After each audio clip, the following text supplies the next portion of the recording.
Good morning, everyone. Thank you so much for joining us here today for our webinar on coping with workplace negativity. My name is Sophia, and I'll be your moderator.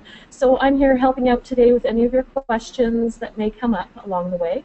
Please feel free to type those into the chat box that you see below. As they might come up for you, I'll be reading those and passing those along to our trainer and inserting them where they're relevant. And otherwise, we'll be addressing those at the end of our webinar session where we have our question and answer section. I'd like to take a minute now to introduce you to our trainer with us today. We have Ashley Moore, Conflict Management Specialist with us here at Proactive Resolutions. Ashley is a world traveler. She's taken her conflict resolution tools to a variety of places all over the country and North America. We love having Ashley with us. She's a great enthusiast for this work, and so with that, I will take it over to you, Ashley. Wonderful. Thanks, Sophia. Just let me set up my camera here so people can see me. Good morning, everyone. Thanks for joining us. Well, I guess it's morning in Vancouver, but not necessarily morning where you guys are. So just in case there's a couple people joining, I'll give you a little rundown on Proactive. I take it everyone's been to our website before, so I'm not going to give you too much detail, but I'd urge you to go there and play around, take a look at our different offerings on organizational compliance training and conflict management and how we protect workers from the risk of violence. So let's jump right into our topic. I'm just moving some stuff around on my screen here. So negativity. Whoops. Thank you for joining us for negativity. This is one of those topics, we've all been there. We all know what it feels like to be surrounded by colleagues or to have that one colleague who can just suck the air out of the room, who can really have a big impact on our day with their just constant chronic source of negativity. And the thing is, we've probably also, at some point in our lives, also been that person. So as human beings, we're hardwired to pay attention to the negative information around us. And it probably stems out of our evolutionary background. We were wired to pay attention to signs of threats, to communicate threats to others, and really well wired to pick up on that information. And boy, can it have a huge effect on us in the office. At Proactive, we spend our time in other people's workplaces, and there are countless places that we go where people just talk to us about how difficult it is to stay positive in the face of this chronic negativity from their colleagues, and we completely agree. So this webinar is really just come out of that experience. We want to give people better tools and strategies to deal with some of the negativity that might be going on around you or that might have happened to you in the past and you felt really powerless to do anything about it. So those are our objectives today. Three simple things. The first one is we want you to leave here being clear about what is harmful negativity. We want you to be able to recognize it. The second one, we want you to help you avoid unhelpful responses when you're faced by it, and help you choose some really helpful and equip you to choose some helpful responses to that negativity around you. So here's how we're going to do that, the agenda. First, we're going to define negativity. What is it that we're talking about? Then we'll look at three common reactive responses that we often fall into, which are really unhelpful, and we'll tell you a little bit why. Then we'll talk about the three-step strategy on how to best respond to this sort of harmful negativity. And part of that response is going to be how to have difficult conversations with people when you see that they're getting caught in that cycle. Now, like Sophia said, we're going to have a question and answer period. You guys should know, or should note at least, that there's a chat bar on your on the platform, the GoTo platform. So Sophia will be watching that, and she'll be interjecting in with some questions. And if we aren't able to address them during the session, then we'll have this period at the end. So let's jump into it. So do you want to talk just briefly about our reflection exercise here? Oh, yeah. So instead of doing kind of a pre-questionnaire or anything, we just thought we'd take a minute to take a quick poll. So just take a minute to reflect if you're looking at this now. When you answer this, can you be assured that no one, you don't have to worry about anybody else seeing your responses, but think about on your daily basis with your colleagues, how do you think that they would describe you in terms of positive or negative? Are you always positive? Would they say that you're generally positive, or perhaps occasionally positive? It's all okay, whatever you answer, but just take a quick minute to look at that.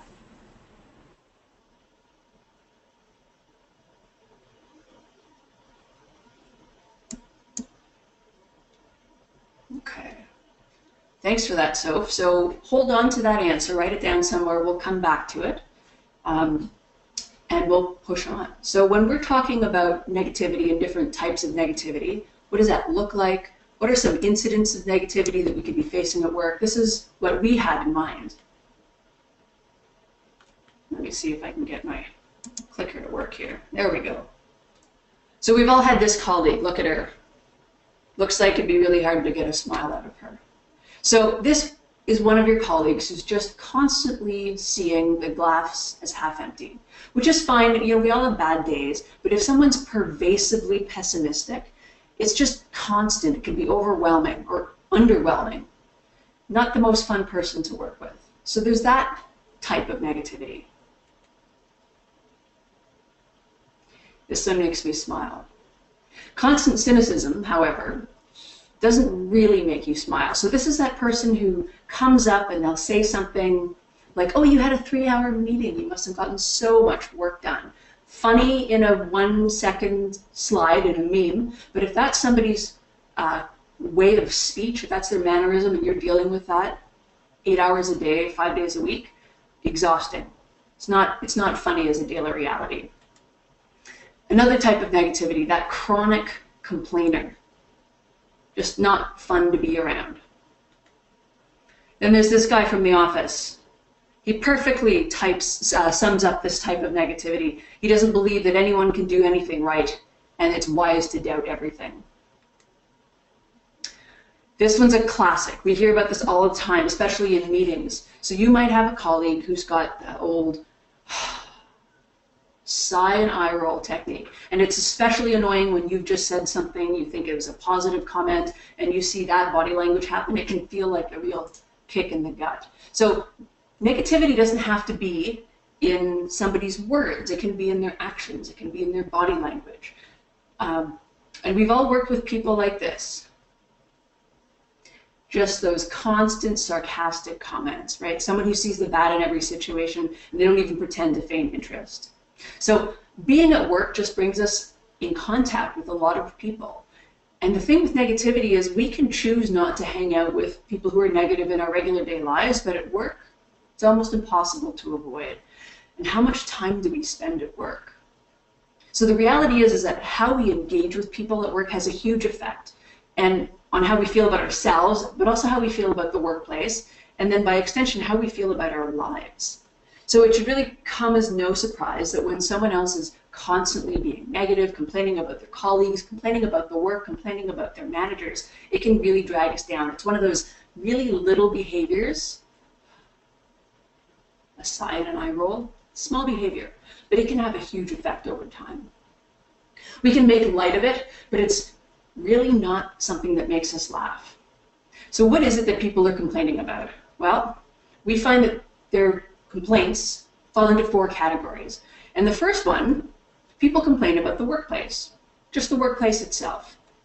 People complain about the company's directions, its processes. They complain about this task. Oh, I don't want to do that. This sucks. This is awful. They complain about people, the boss. They complain about groups of people. Management doesn't understand. Or, man, IT. Man, finance. And then finally, there are people who just complain about work in general. Even though there's probably a lot of people in their place, a lot of people who would appreciate to have their job in their place. So this is the kind of harmful negativity we're talking about. And whatever form it takes, whether they're being pessimistic or sarcastic, or they're showing you the eye roll, if we habitually engage in constant complaining at work, it drags the workplace down. And that's the challenge. It's powerfully contagious. And why is that? With negativity, it's almost more contagious than other bad behaviors because it's a feeling. Somebody is acting negative, and my feeling in response to that negativity is also negativity. So that cycle just continues until suddenly everyone's feeling bad about being at work. It can be really hard to talk to people about their negativity. It feels like it opens up a can of worms, and it feels inherently risky to talk to somebody about their outlook on life, their outlook on work, at least. It's also really easy to see how you could just make it worse. If this person's seeing everything around them negative, how are they going to see this conversation with me? So when we become aware that this constant negativity is circling around us and dragging down morale and affecting our work and making it an unhappy workplace, it's really easy to talk ourselves out of talking to that person, out of addressing that. We grin and bear it. We choose to put up with it. Maybe we avoid the person. Maybe we join in because there's something that they're being negative about, and we might just choose to join in that conversation and be negative with them. Regardless of how we end up dealing with it, it sucks up our time, it sucks up our energy, and it sucks up our attention. Get it? So how do it can be really subtle. It's not as subtle in this guy's face right here. It's easy to recognize negativity in others. Got that. And it's hard to talk about it. And why is that? Negativity is not a thing per se. It's not like a lamp or a mango. You can't point at it and say, oh, this is negativity, the same way you could with an object. So it's more of a concept or an idea. It's a concept or an idea that we could apply to a whole range of different behaviors. So what we're describing isn't actually the words and behaviors itself. We're describing the effect that it's having on us. And here, let me demonstrate that. It sounds like it's fussing over semantics, but the difference is actually very important. Depending on the circumstance and the situation, if someone were to say, look, you're an idiot, you don't even deserve to work here. In some situations, those words and actions could be rude. It definitely could be incivility. It could be bullying. In some circumstances, that could even be intimidation. So it's different labels for the same words and actions based on how it made us feel.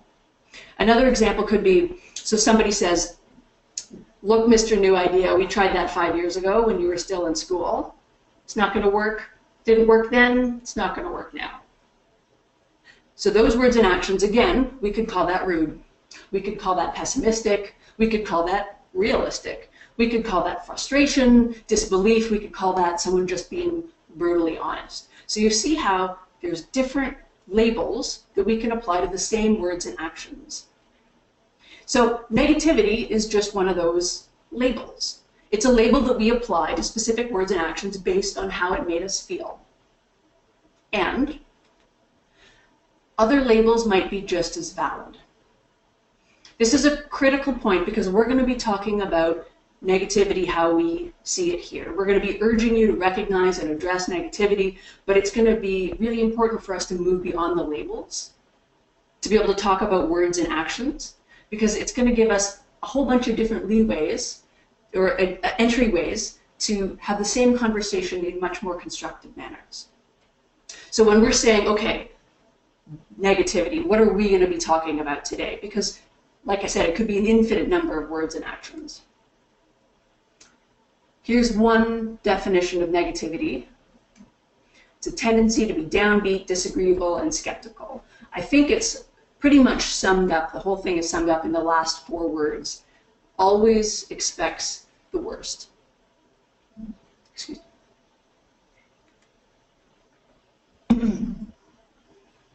So if we're looking at some similar expressions to negativity, some key ideas start coming through. So antagonism towards people or ideas, resistance of any or all change, resentment towards the circumstances or the experiences of others, and then just being universally unsupportive.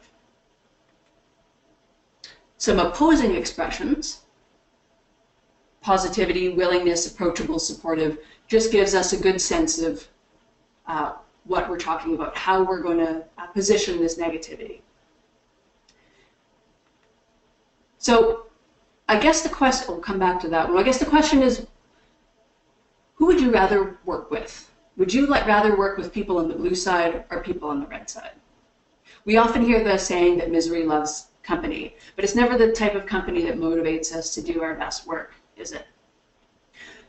It always rings true that we know we know what it feels like to be in negativity, but we never notice it coming on. It creeps up on us. It might be one word in action one day, another word in action the other day, and then all of a sudden a couple of weeks have gone by, and we look around and we feel this heavy weight on our shoulders, which is different than a lot of other workplace behaviors. So this is the workplace conflict ladder. And when we're talking about negativity, we're typically talking about the disrespect, the social isolation, the disregard of the business rules. We're talking about the behaviors on the bottom of the ladder. This low-level disrespectful behaviors tends to be seen as unimportant, and there's a big challenge to that. We work in workplaces where it's bullying and harassment all the way up to homicide. And the thing with that is that those behaviors never start there. It always starts with that low-level stuff that we've turned a blind eye to, that we've ignored for a long time, that have escalated.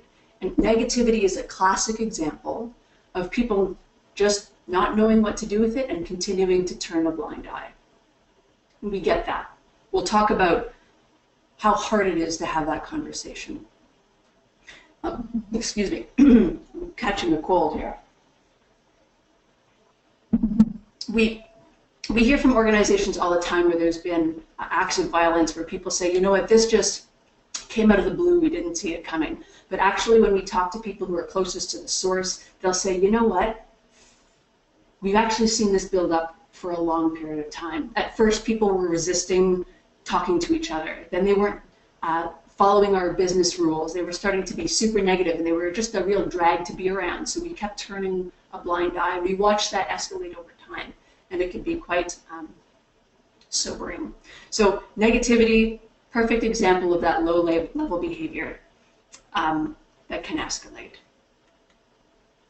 Okay, so this was well-timed for my coughing, but it seems like I've just taken care of that. But I'll do a quick recap of what we've done while you guys get up and stretch. So we've talked a little bit about recognizing what negativity is, what it looks like in different situations, that's sarcasm, that's cynicism. We've talked about the kinds of things that people can be negative about in the workplace, whether that's the organization itself or the direction it's moving in or their tasks.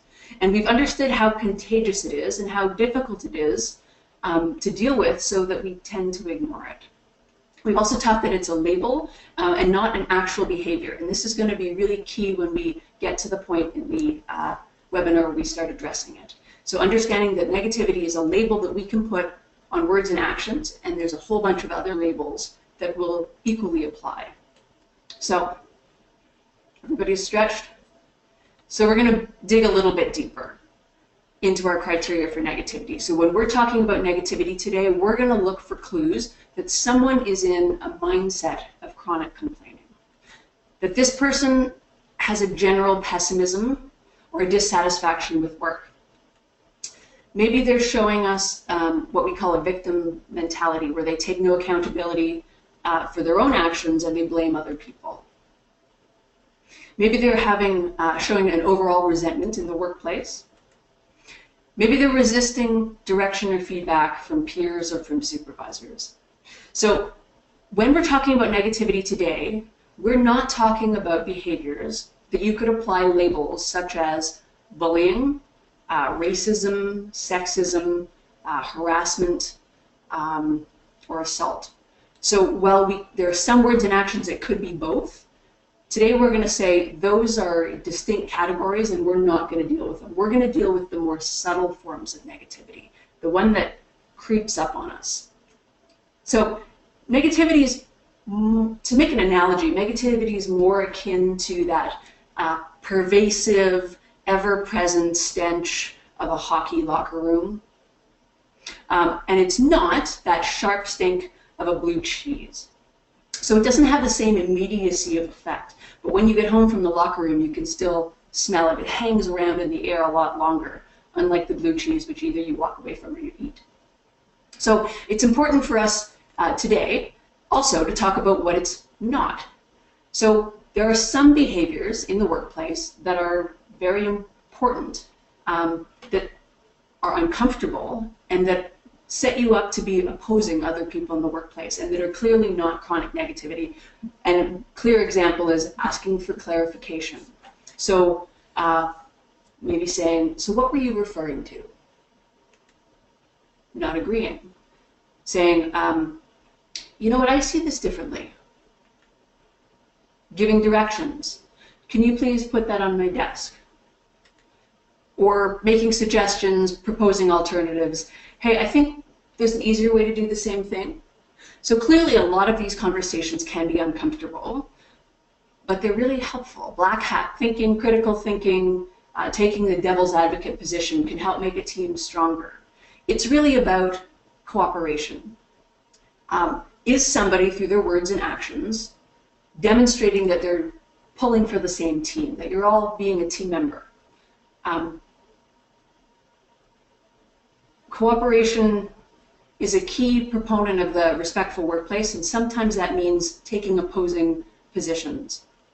We might not agree on how we're going to get there. We might not even agree on where we're going. But as long as we're playing for the same team, as long as we're being team members, that's demonstrating cooperation.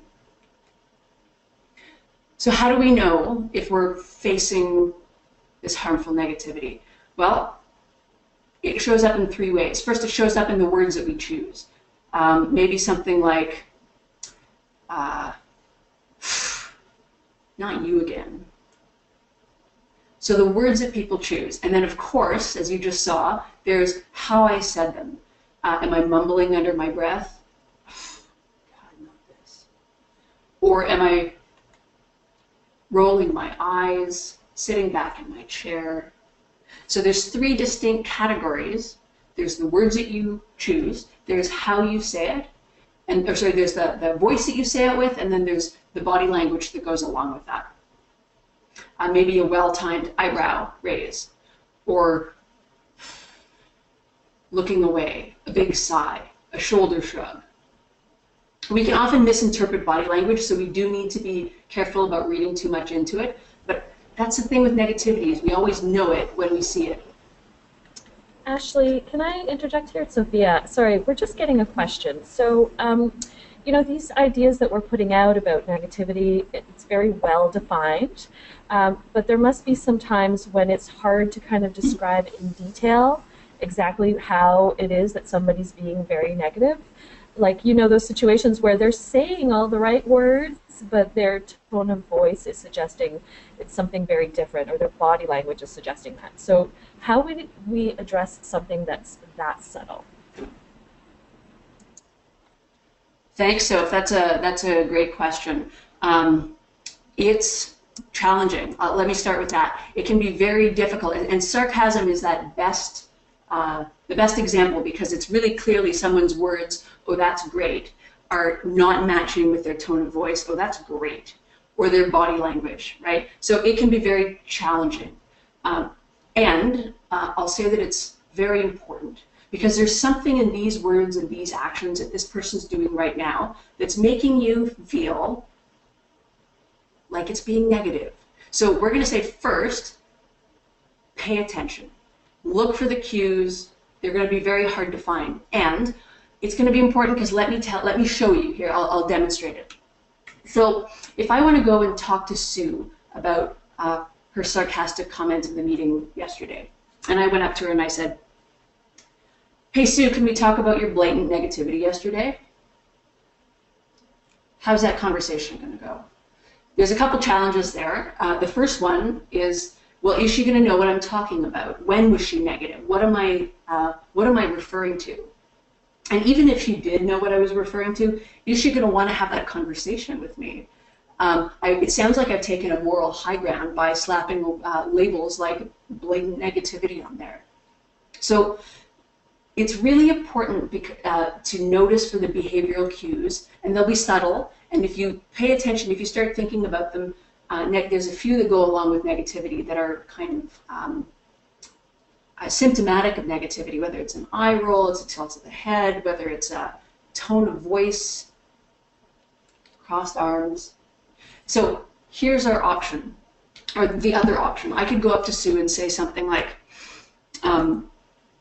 hey Sue, when we were talking about that project yesterday, I noticed that as soon as Joe brought it up, that you dropped your pen, you sighed, you sat back in your chair, and you started swiveling. So I was just left confused about that, and I wanted to check in with you. How you doing? So you see, those cues, it lays out the behavior that I was concerned about. It's a neutral way of saying, look, I saw this, and I don't understand it. Can you clarify it for me? And one of the challenging things with negativity is that it can feel so good when we see it, especially when it's someone's behavior over time, to meet it with what we would call like a slap back, to meet it badly, to meet it with a label. And actually getting really clear on the behaviors first allows us to slow down and check our own intentions. Because I bet you're going to have a whole lot more constructive of a conversation with Sue if you can show some genuine concern about specific behaviors and ask her for clarification, than if you go in there with a moral high ground, which is, can we talk about your negativity? So I hope that was helpful. Thanks. That was helpful. Thanks for the question, Soph. Move back here. So this is a little bit ironic. We're showing you a sarcastic slide, but just when we're talking about sarcasm. But it's true. That's the point we're making. Negativity is so easy to meet with negativity. It just continues a cycle, and that's the challenge. We need to check in with our own intentions. The first thing we need to do is stop that cycle. And the thing with negativity, I mean, this is funny. It's a cute comic, but it's not fun to be in for any length of time. So there are times, and there are places, and there are circumstances in which we reach a level of anger, frustration, disbelief, where we just find it hard to contain. We're human. That's what happens. And it's really common to respond to these behaviors by sharing it with other people at work. We all have bad days, and we're all susceptible to having bad days, so we actually become quite tolerant of periodic negativity. Right? We all have those colleagues that come in, they're having a bad day and they just need coffee, or something is going on in their lives and you think, you know what, I'm going to give them the benefit of the doubt today. No problem. So remember that reflection piece that we had at the beginning? Was there anyone who said they were always seen as positive? Not seeing any hands up. It's a hard thing to do. So we can be really forgiving of that negativity. However, if you were attracted to this webinar because you're realizing that you're the person who's being called the Debbie Downer or the negative Ned, we applaud your initiative, and we'll say, you know what, we're all capable of being that person. So we're going to look at different ways to suck ourselves out of this. We're all capable of getting stuck in that negative pattern. We're all capable of pulling other people into it, and we need to find some way to help either those people or help ourselves pull it out. So let's take a good look at what the causes are of negativity. Obviously, there are things that happen in the workplace that we don't like, but that happens to everyone everywhere, and we don't all fall into this endless cycle of negativity. So what are the causes of those people who seem to be stuck in that chronic mindset? Well, some researchers would say, or point to a phenomenon known as cognitive biases or cognitive distortions, where people get caught in an exaggerated or irrational thought pattern based on a skewed view of life. And we'll look at a few of those. These are really common in disorders like anxiety and depression. And if you get the sense that someone's negativity is coupled with the signs and symptoms of depression, maybe they're behaving recklessly, or there's been some significant changes in their lives. You've noticed that they're not eating, they're not sleeping. You should urge them or yourselves to get some professional help from this. Maybe your company has an EAP program, some way of supporting people through these negative times, because you just get stuck there with these cognitive biases, and it sort of clouds our whole thinking patterns. It clouds everything that we see. Our purposes, we don't find the cause and effect language super helpful for general office negativity. It's really hard to point at any one factor, someone's environment, someone's upbringing, certainly not someone's mental health, and say, look, that is the cause of negativity. What we do find helpful, though, is the idea that how we see things, or how we interpret things, affects how we see things, and vice versa. Our perceptions do influence our outlooks. So, for example, we might jump to conclusions based on a small amount of information and believe that to be correct. And that's the first sort of bias that we'll look at. These blindfolded scientists here are answering the question, what is an elephant? And they're clearly overestimating the importance of the information made available to them. So the availability heuristic is just clearly that. For those of us who show our negativity by being mean-spirited or jumping to negative conclusions about other people's behaviors with limited information, not only are we clearly wrong, as this image is suggesting, but it can be really harmful. Another common form of bias is the confirmation bias. This one can also affect how we perceive the world. Now, these biases are present, are factors for everybody, and some people just get more mired in them, more blinded by them than others. The blinders are stronger. So when the confirmation bias is just simply our tendency to seek and interpret information that confirms our beliefs.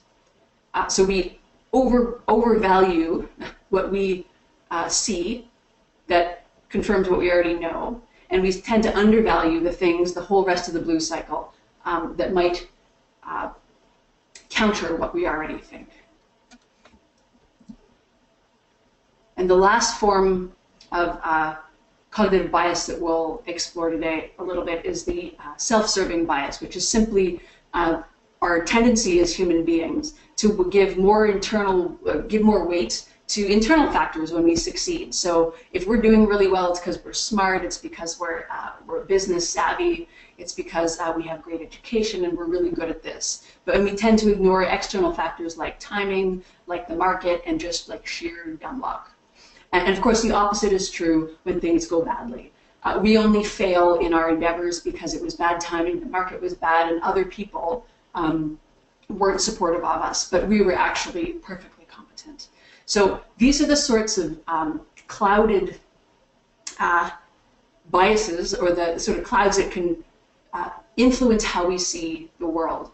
And it's really easy to see that these things we all fall prey to, and they can very simply lead to us making decisions to say words and actions that others might see as unhelpful and think nothing of them.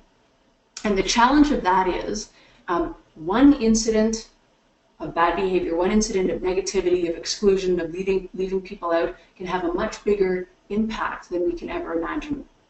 There was a study done by some American psychologists in 2011 on single incidences of perceived incivility. So this is things like, I felt excluded from the group, things like I slammed a door, things like I overheard people gossiping about me. Low-level behaviors.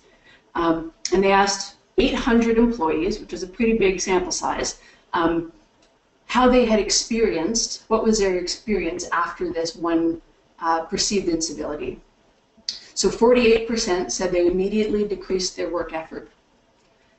66% said that their performance declined.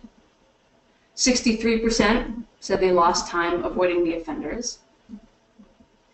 And 80% lost time worrying or analyzing the situation, worrying about seeing that person again, about being in that circumstance again.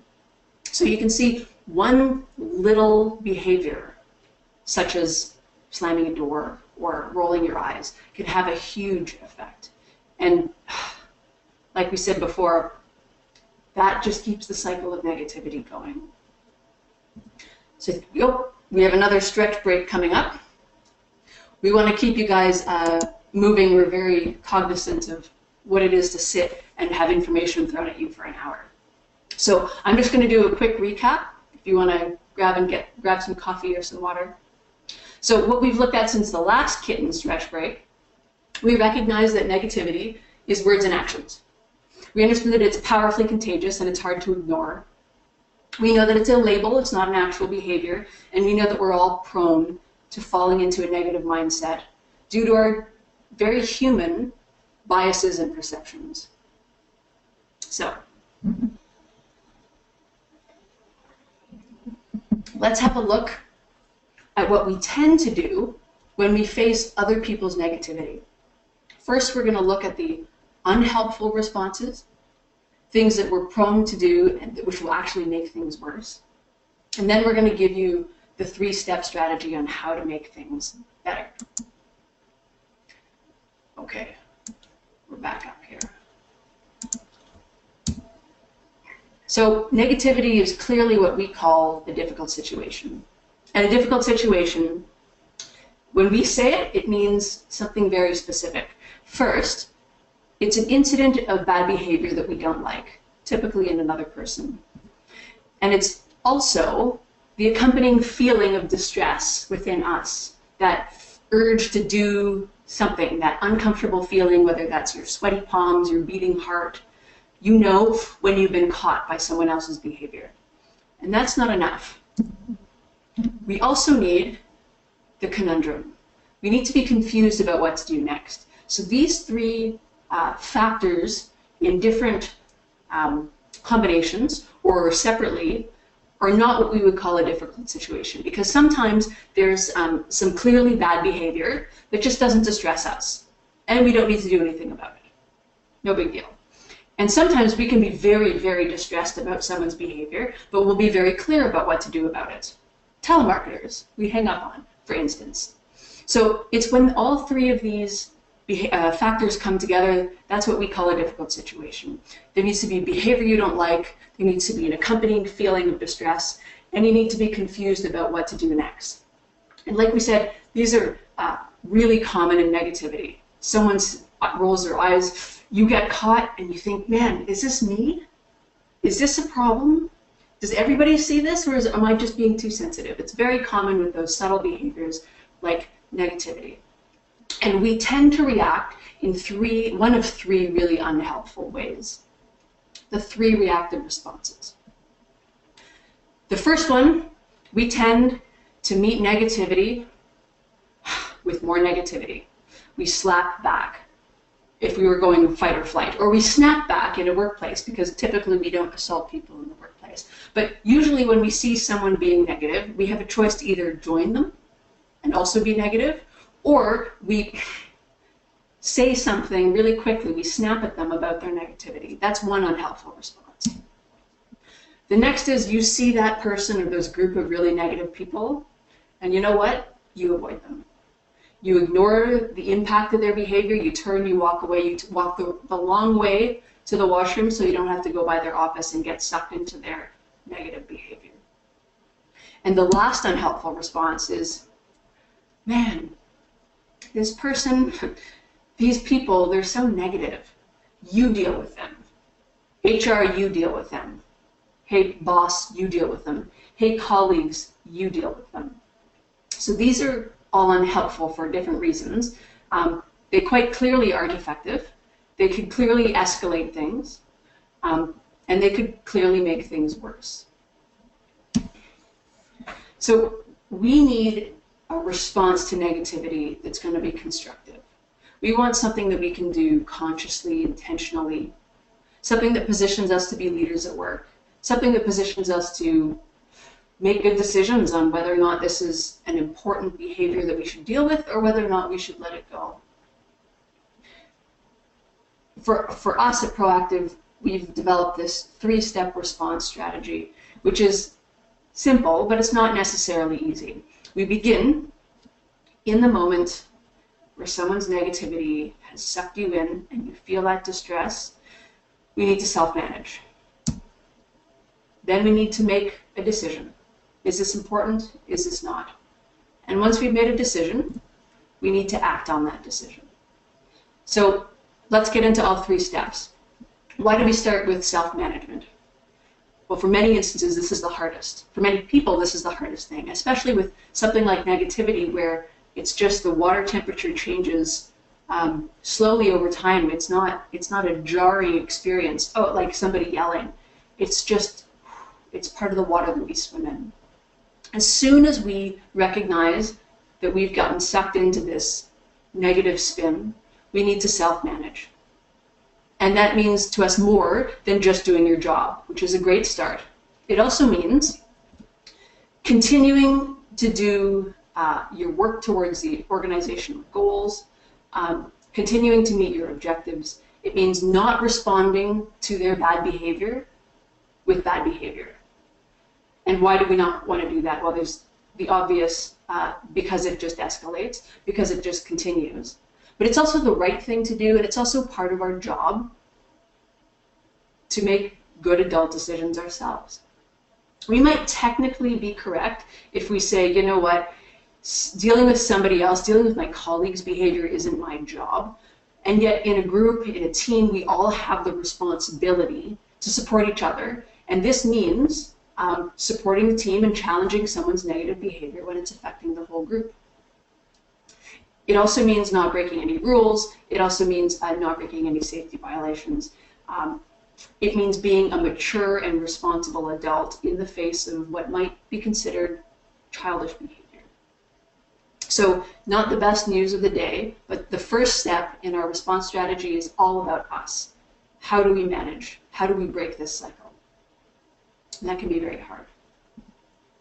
So the next step in our response strategy is to make a decision. Can we let this go? There are some great examples when we should let bad behavior go. Maybe it's the first time, maybe we don't understand what's going on, maybe it had no effect and we'll just watch for it in the future. Maybe we know that there's something going on in their lives and they're having a bad day. Great examples of when to let something go. We also need to ask ourselves, well, can I let this go? And should I let this go? And this is where it gets more nuanced. We all know when we can't let something go. We try it, we say we've let it go, but we're turning it over in our minds at night. We're going to sleep thinking about it. We've dumped on our loved ones at home about it. Or we're continually going back to that incident of negativity and we're talking about to our colleagues and saying, oh, this person did that again. That's just our body saying, look, you can't let it go. And that's fine. The next thing is, well, should I let this go? And there are some times when you shouldn't. Is somebody's health and safety involved? Is it a repetitive pattern? Is this more than just one incident? Is it starting to become a pattern of behavior? And with negativity, it almost certainly shows up as a pattern. Letting go is often not the best response, and it's often the right response. So we can't tell you exactly when you should let it go. We're saying you should really think about it and make a decision. And if you decide that you can let it go, then let it go. Purely physical, that 48-hour rule means that 48 hours later you shouldn't be thinking about it. Absolutely fine. And if for any reason you can't let it go, then the next step is actually very simple. We're saying it's time to act. And there's 2 options for acting.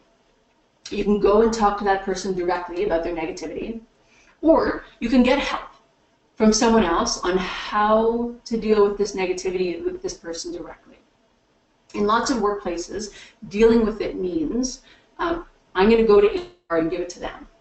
I'm going to go to my boss and give it to them.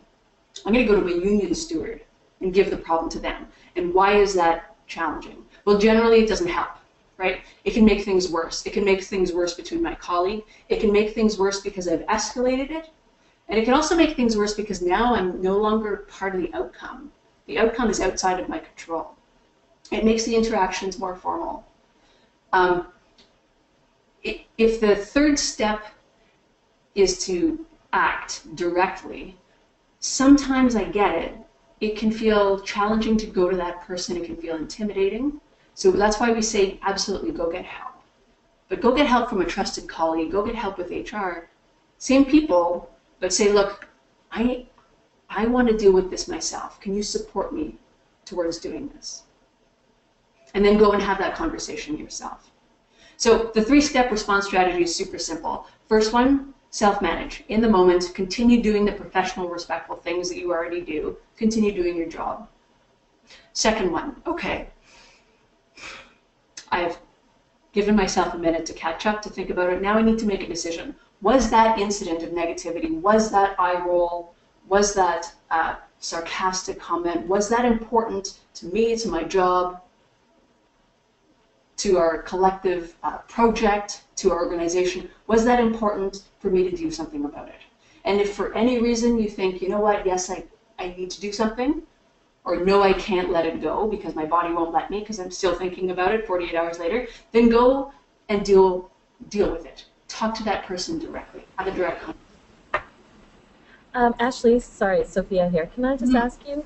So what you're saying here is you're suggesting that we always have to talk to the person directly because that can feel a little bit scary sometimes. Absolutely so, and totally get that. And especially with negativity, it feels like you're going to talk to somebody about their way of life, how they see work, how they see life. It can be very intimidating. And yes, I'm still saying, I'm definitely suggesting that your response be go and speak to that person directly. Now, remember with that conflict ladder that we looked at the beginning, when we're talking about low-level stuff, which is almost always negativity, we can deal with that at the low level. And we can do that fairly easily with a little bit of practice. So the easiest way would be to make a simple request. Hey, Ashley, can you please not roll your eyes when I make a suggestion? That's one way. Or we could do an assertive statement, preferably in quiet and preferably one-on-one. Ashley, I'd really appreciate it if you didn't use sarcasm when we're working on this project together. Thank you. So it doesn't have to be complex, but a little statement, a little question about a behavior that's affecting you can have a huge impact without passing it on. And I was saying, like, that stuff at the low level of the ladder, it's so easy to deal with. As soon as we're dealing with the middle, bullying and harassment, those weren't formal complaints. But if we can't deal with the stuff at the bottom, remember how I said that they're likely to build up over time until they hit the middle of the ladder and then the top. And then certainly we have our options for dealing with it when there's a fist fight going on ahead of us. It's easier because we know what we do. We call the police. We get someone to come break up the fight. And yet the consequences are a lot worse. It's much more uncomfortable. It could be so easy. One simple statement, one simple question, one-on-one level. For little behaviors, it's much easier to dig ourselves out of, to repair the relationships. So a great question, Soph. When we're talking about harmful negativity and having direct conversations, I'll give you a framework of what that looks like, that direct conversation. So I told you there's the simple request, hey, can you please not do this? Or hey, could you do this instead? There's the simple statement. I would appreciate it if you didn't use sarcasm. So essentially, a direct conversation, the elements are, we're speaking directly to the person, we're speaking specifically about a behavior, an eye roll, words that they used. You said, direct quote. So really specific, objective words and actions. And then we're going to sit back and we're going to invite them to have a conversation with us. So we can do this collectively with our tone of voice, our body language. Hey, can you come and sit and talk to me for a minute? Okay, great. I'd love to hear about yesterday in the meeting when it looked to me like you put the pencil down and pushed back from the table and crossed your arms, and I was confused. Can we talk about that? That's an example of a direct conversation and an invitation to a period, an incident that we could dig into together. And here's what a direct conversation isn't. So it's not placating someone. It's not giving them warm fuzzies in hopes that they're going to change the behavior. It's not what we call the hit and run. Hey, Soph, you really ticked me off yesterday, bye. So telling your side of the story and then taking off. It's not dumping on them. It's not merely letting them know how upset you are at their behavior. It's not any form of retaliation. It's not slapping back, making them feel guilty. It's not moralizing them by telling them they're bad. So unhelpful direct conversations look like all of these. They're probably going to be ineffective. They might feel really good at the time to take the moral high ground, but they're going to be ineffective in changing that person's behavior. They're going to be ineffective in repairing the relationship. And it's actually probably going to make things worse. So there's a lot of good reasons why we avoid to have these conversations. Totally get that. We might avoid them because we're unsure what the outcome's going to be. We avoid them because sometimes we know that we've gotten sucked in some bad behaviors ourselves, so we don't want that thrown back at us. We might be concerned that we're creating more conflict. We might not think it's our job to deal with other people's behaviors. And we often avoid them because our bodies just tell us not to. We might want to go, but it just feels awful. Our palms get sweaty, our heart starts beating, and it feels entirely wrong. And we just may not be well equipped to have these conversations. They're all genuine reasons why we shy away from having direct conversations. And yet, the direct conversation is still the third step in our response strategy. Because there's actually no magic bullet to deal with other people's harmful negativity. It's one of those behaviors that pops up within every human. And with a whole bunch of people under the same roof, it's going to pop up in the workplace. So negativity is actually very common, and it's not about necessarily that person. Negativity is about us. It's about the effect that other people's behavior is having on us. It becomes about the behaviors that we're willing to tolerate, and it becomes about what we're willing to take on and deal with. Not comfortable.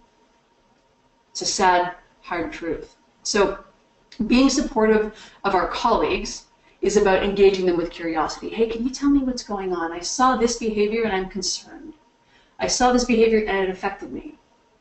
That's so you should be ready to reassure them, ready to support them when you've had this conversation, ready to tell them that you were bothered by something that they said or did in the workplace, and then ready to help them make your workplace better.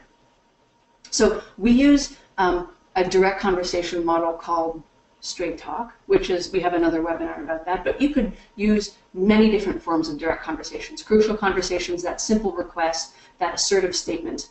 Clearly what we want to tell them about the behaviors, the words and actions that we saw. We want to tell them about how it affected us, and then we want to help them make a decision, come to a decision to do something differently in the future.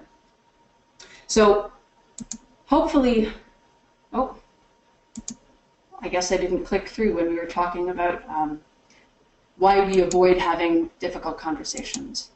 I think I talked about them all. Right. Okay. Sorry about that. So thanks for joining us today. It looks like we're reaching the end, and I want to give some time to your questions. So I'll just quickly run through what we talked about. First, we talked about what is negativity, what does it look like, what is it, what isn't it, and some of the typical things people complain about, are negative about, and then some of the different cognitive distortions that can help cause or create some of that negative mindset, negative framework. And then we talked briefly about those 3 unhelpful reactive responses that we often have that all make things worse. So we often meet negativity with avoidance, by snapping back at people or joining in, or we just pass off the behavior to others to deal with without taking it on ourselves. Then we said, you know what, if we want to deal with negativity, if we want to be effective, if we want to be helpful, if we want to be responsible adults in the workplace who take on making the workplace better for everyone, then we should engage in this 3-step response strategy.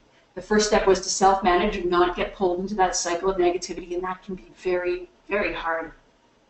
The second step was to make a decision. Was this incident of negativity, is that important? Is that important to me? Is that important to our project? Have I framed it right? And then we said the third thing to do, okay, I've self-managed, I've made a decision that I can't let this go, is to go and deal with it by having that direct conversation with our colleague about the behavior and the effects that it had on us. So that's our content for the day. I'm going to pass it over to Soph for any questions or comments that I can answer. Awesome, great, thank you, Ashley. Yeah, we do have a few minutes, and I've got a few questions coming in from the audience, so I'll start with this one, talking about that direct conversation. Ashley, is that something you can really only do with somebody who knows about that? Like, will it only work with somebody who already has that skill or knows about those conversations, or is actually, you know, a believer in those conversations? Oh, great question. So we do work in organizations where everybody has had this kind of training. And let me bring up my webcam. And it does make it easier because you can make shortcuts. But actually, we don't need the other person to buy into having this conversation. We're actually not looking to make them change their minds. We can't change their minds. People will always think whatever they're going to think. So our responsibility is to provide them with opportunities to think about their behavior and how it's affected other people, and then change their minds if they want to. We can't make anyone change their behavior. So the professional, the respectful thing to do is just offer them opportunities to do it themselves. Does that? Yeah, great. Thanks, Ashley. And maybe just time for one more question. This one seems important here. What if the person you're having problems with is your supervisor or your boss, someone above you there? Interesting. Yeah, that never happens. So I'm curious about the intention coming from this question. Are they worried that their boss is in a position to retaliate, to take away the good parts of the job, that they're going to get in trouble for speaking to their boss this way? And I totally get that, if that's the case. Now, for the organization's benefit, everybody should be able to talk to everybody, regardless of their position in the organization. If they speak to each other professionally and respectfully in a way that's going to make the organization better for everyone, that should be an inherent right of being a worker. So my suggestion would be absolutely, if you're concerned, if you're especially concerned about talking to this one person, whether they're just grumpy or whether it's your boss, for whatever reason, you're concerned that this person's going to take it badly, absolutely sit down, script out your words, make sure you're trying to use the most objective, neutral words as possible, nothing judgmental. I still encourage you to have that conversation. So choose your words, choose your body language, be super open, ask for clarification, don't go in asking for justification. And we should be able to have a conversation with anyone, even if they're our boss. Awesome. Thanks so much, Ashley. So great. So it looks like, yeah. One more thing on that. Absolutely, in this case, if you are really uncomfortable with that concept of going to talk to your boss, go get help from another colleague to go and do it yourself, or go and get help from HR. But the idea is that you get help, you get support to go and have that conversation yourself. Otherwise, it just feels like you're telling on people, you're escalating it. Get help. Yeah, Thanks. that's great. Great point there. Always make sure that you feel supported. So that does do it for us today. We're running out of time. I'm sorry if we didn't get to your questions today. Please feel free to email us. You can respond to your registration webinar email or info@proactive-resolutions.com. Thank you again so much. At the end of this, we'll have a quick evaluation. Please feel free to fill that out. And if you're eligible for accreditation, that information's on there as well. Thank you so much. We hope to see you again on our next webinar. Bye, everyone. Bye. Thank